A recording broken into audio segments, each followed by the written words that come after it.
So this is what happens when you put on bee escapes. You can see at the top, just the top of the bottom box above the handle, we've got a bee escape there. And obviously there's a hole somewhere there. These lids don't go on properly because the top super is actually slightly too big, but I believe that the plastic seal and everything was all perfect on it. And obviously it wasn't, because you can see we've got robbing. So I don't know, I only put these on 2 days ago, and that's why I came today in case we get this.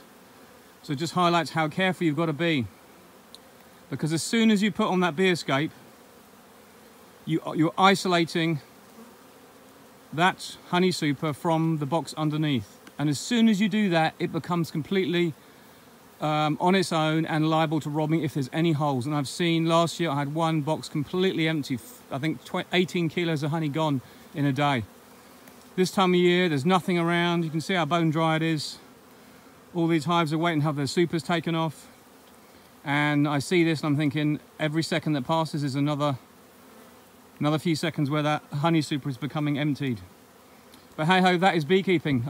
I need to look at other things to stop this, like putting big socks over the top.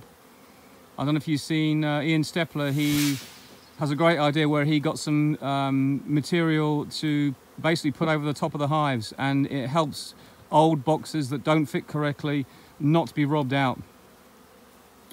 But there you go, that is the way it is. You just have to be on the ball and plug up any holes, but you do the best you can.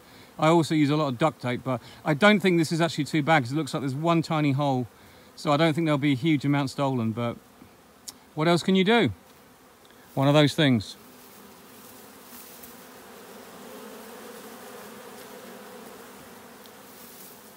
Just deal with it the best we can and move on. Luckily I can get my truck quite close here. That's where the honey's going to go. It's all chaotic still. This is the next apiary to be emptied, and I'll come back tomorrow, get my treatments in and take off the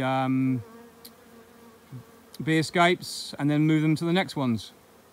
It all takes time, a lot of work. But luckily it's a perfect day today because it's cloudy and not too hot. So it's really very pleasant when you all got your kit on. I've left the one that's getting robbed out till last because I want to just check it over, and I think there'll be the most amount of bees. But I wanted to show you this because I've just taken off the one adjacently, and they're literally, I touched the sides of the hive with probably one of the hive tools or something as I lifted off the super, and look at the frenzy we're getting here.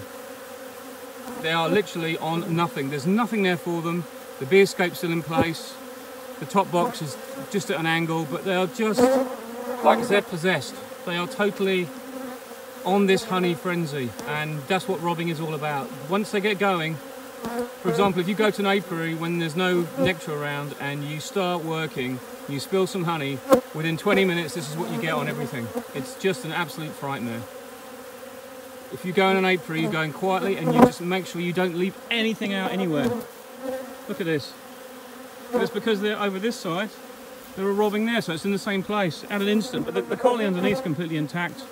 I actually put on my front mouse guards as soon as I'm about to harvest, because there's no flow to come in, and it helps the bees defend themselves well. You can see, look at this though, look, got robbing from other colonies. Look at the dead bees you get. There's nothing wrong with this colony at all. It's all peachy, really nice, very strong colony, but look what happens. They're all trying to defend and fight off those bees, and they'll all end up dying. I think I need to invest in some other gear, or some supers that don't leak. Have a good day.